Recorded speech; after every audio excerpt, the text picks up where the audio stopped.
हारिस अली शाह गिलानी। चलते हैं आज की अहम खबरों की तरफ। ताज़ा तरीन खबरों के साथ हाजिर खिदमत है। लिए चलेंगे साहिवाल अवाम का कहना है कि बिजली के बिलों में हद से जायद टैक्सेस ने हमें घरेलू अशिया फरोख्त करने पर मजबूर कर दिया। लोग खुदकुशियां कर रहे हैं मगर हुक्मरानों को अवाम पर तरस नहीं आ रहा। मजीद इस हवाले से देखते हैं मियां अली रजा की इस रिपोर्ट में। मैं हूं अली रजा, आप देख रहे हैं के न्यूज़ HD। मैं इस वक्त मौजूद हूँ साहिवाल भुट्टो नगर में। तो आए जानते हैं, बिल बहुत ज्यादा है, इनके बारे में जानते हैं क्या कहना।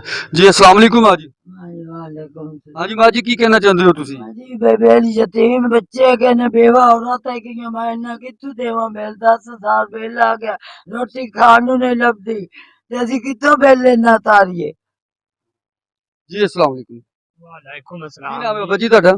लाल दीन अच्छा बाबा जी की कहना चाहोगे तुसी ਇਹ ਬਿੱਲ ਦੇ ਬਾਰੇ? ਤੁਹਾਨੂੰ ਨਾ ਜ਼ਿਆਦਾ ਬਿੱਲ ये करने आ जी बच्चे भी जेड़ा मजदूरी कोई नहीं ते आंदे ने भी कारोबार नहीं हैगा, इन्ना बिल असीं कित्थों तारीए। 18,000 बिल हैगा महीने दा ते कारोबार अगू है नहीं, बच्चे बीमार हैं, आप तंदुरुस्त नहीं हैं, आप बीमार हैं।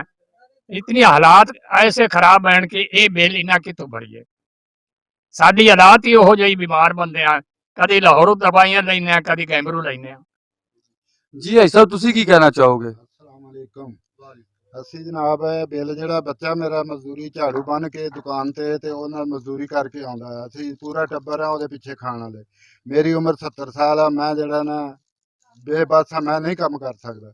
ਮੈਂ ਕਿਸ ਤਰ੍ਹਾਂ ਇਹਨਾਂ ਨੂੰ ਇਹ ਬਿੱਲ ਸਾਡਾ 21,000 ਤੇ 300 ਰੁਪਈਆ ਹੈ।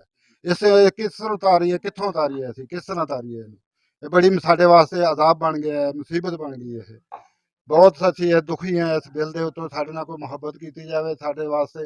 ਵਜ਼ੀਰ ਆਲਾ ਅੱਗੇ ਜਿਹੜਾ ਨਾ ਸਿਫਾਰਿਸ਼ ਹੈ ਕਿ ਅਸੀਂ ਜਿਹੜਾ ਨਾ ਕੋਈ ਸਾਡੇ ਵਾਸਤੇ ਸੋਚਿਆ ਜਾਵੇ। ਅਸੀਂ ਗਰੀਬ ਆਦਮੀ, ਮਹੱਲਾ ਸਾਡਾ ਗਰੀਬਾਂ ਦਾ, ਤੇ ਸਾਡੇ ਵਾਸਤੇ ਕੁਝ ਨਾ ਕੁਝ ਸੋਚਿਆ ਜਾਵੇ। ਇਹਨੇ ਬਿੱਲ ਅਸੀਂ ਨਹੀਂ ਬੱਚਿਆਂ ਦੀ ਰੋਜ਼ੀ ਵਰੀਏ ਜਾਂ ਅਸੀਂ ਉਹਨਾਂ ਨੂੰ ਜਿਹੜਾ ਨਾ ਕੀ ਕਰੀਏ, ਅਸੀਂ ਉਹਨਾਂ ਵਾਸਤੇ ਜਿਹੜਾ ਨਾ ਭੁੱਖੇ ਮਾਰ ਦਈਏ ਉਹਨਾਂ ਨੂੰ।